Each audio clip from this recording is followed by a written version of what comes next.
Last వీడియోలో చెప్పుకున్న story ఈ ఈ వీడియోలో చెప్పుకుందాం.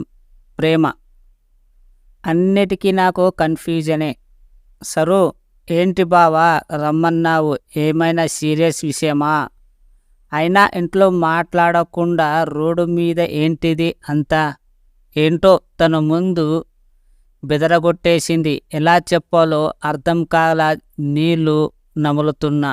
సరు, బావా మాట్లాడు. ఏంటి టెన్షన్ ఎందుకు? నేను నీకు కొత్త కాదు కదా. నేను I love you. Sir, what? నేను సైలెంట్.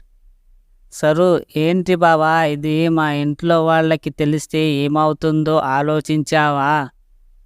నేను మీ ఇంట్లో వాళ్ళకి తెలియకపోతే ఏమవుతుందో ఆలోచించాను. I need you. నువ్వంటే నాకు ఇష్టం.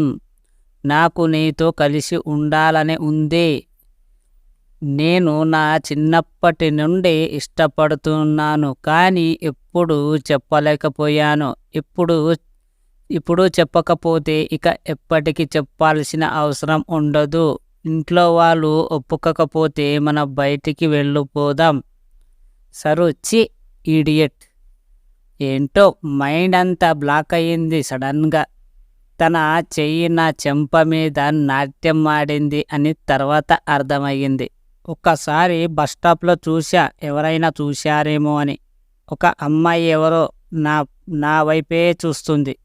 మళ్ళీ సరు నాకు కనపడలేదు కొన్ని రోజుల దాకా. ఈ మధ్యలో ఒకసారి వాళ్ళ ఇంటికి వెళ్ళాను.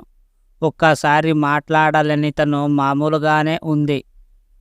తను ఊపిరి పీల్చుకుంది. అమ్మయ్య, నేను ఆయు పోసుకున్నాను. నేను మేడం గారు బాగున్నారా? సరు, మేం బాగున్నాం లేండి సార్.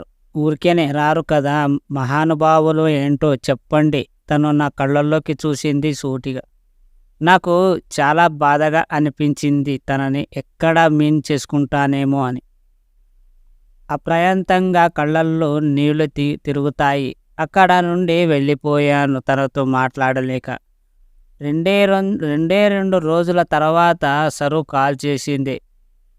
సరు, బావా ఎలా ఉన్నావు? నేను బాగున్నా. చెప్పు, ఏంటి కాల్ చేశావు? సరు, బావా నువ్వు నిన్న నిజంగా ఇష్టపడుతున్నావా? నేను మాటల్లో చెప్పలేనంత. సరు, మాటల్లో చెప్పలేకపోతే పాటల్లో చెప్పు బావా అని చిలిపిగా నవ్వేసి, ఆ చిలిపితనం, ఆ నవ్వు రోజు మళ్ళీ మళ్ళీ చూడాలనే కదా నా తపన. అదే తపన గురించి నెక్స్ట్ వీడియోలో మాట్లాడుకుందాం. పూర్తిగా విన్న ప్రతి ఒక్కరికి మనస్ఫూర్తిగా కృతజ్ఞతలు. Thank you so much everyone.